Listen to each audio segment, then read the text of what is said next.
మొత్తం హెడ్లైన్ చూద్దాం.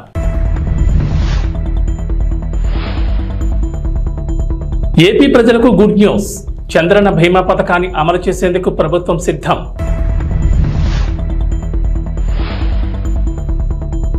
ఏపీలో భారీగా ఐఏఎస్ల బదిలీలు.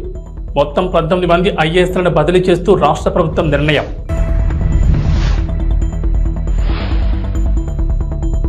బీఆర్ఎస్ కు మరో షాక్. కాంగ్రెస్ కూటికి రాజేంద్రనగర్ ఎమ్మెల్యే ప్రకాష్ గౌడ్.